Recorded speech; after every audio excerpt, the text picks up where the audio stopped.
Does it in a style that's probably see I a lot of a lot of the videos you create. I'll see idea guys being one of them. However, he does it in a style that's probably not as appealing as you do and you perform. So sadly, I don't think people get the message that there are valid points in a lot of the things he has to say. G'day and welcome to part two of a possibly three-part series in the Cretin's thoughts about Aptera after the interview. Let's see what he has to say and what I have to say about it. That's not what I'm good at, and that's not what I want to do. And also, they just can't do it.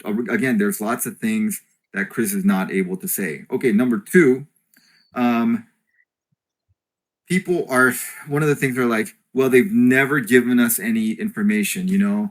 They've done they did the wind tunnel test with Pininfarina a long time ago. We never got any kind of coefficient of drag or any data from this. I mean, they I'll interrupt here and say that this statement, we never get any data from them, is completely wrong and misleading. We naysayers have been saying we get too much information from them. What we claim is that all of the information we're given is unproven. So they're making CD claims, coefficient of data claims. They're making range claims. They're making 0 to 60 miles per hour claims. But all the claims are unproven. So it's not that we're not getting any data. It's that we're getting data that they don't ever prove. And there's a big difference between the two. I find the cretin to be a bit of an imbecile because he can't make statements correctly. have some data from this, but it's not been presented to the public.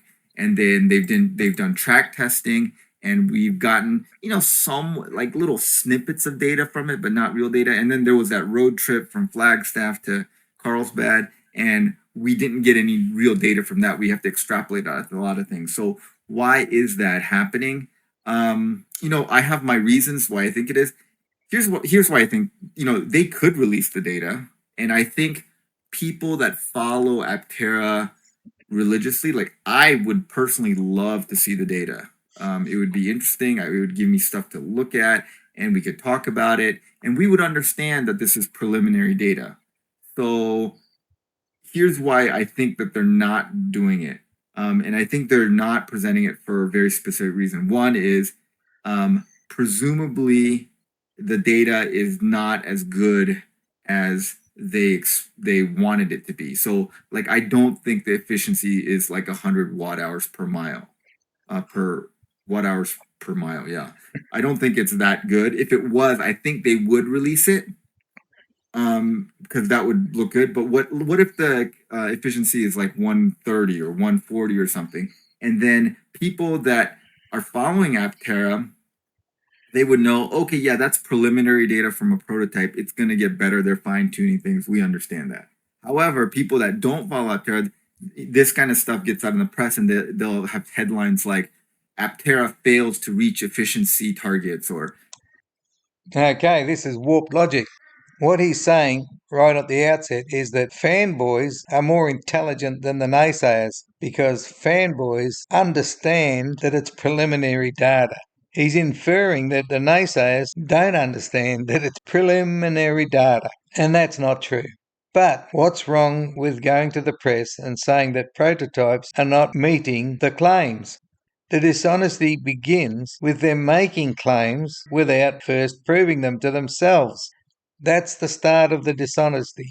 We need to nip the dishonesty in the bud, and we don't make excuses around it, going, fanboys understand and naysayers don't understand, and naysayers will publish results. It's a deceptive way of thinking.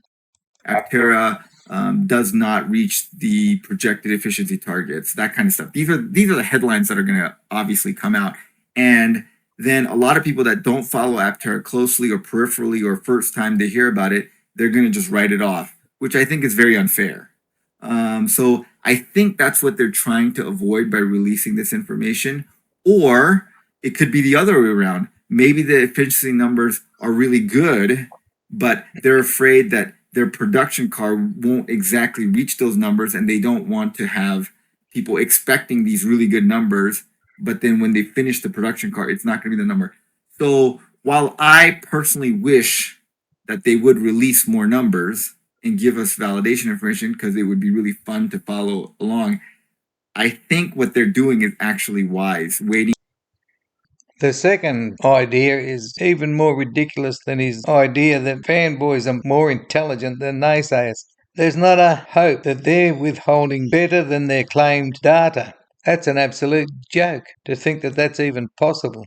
Well, that's all for me. Bye for now. Stay safe.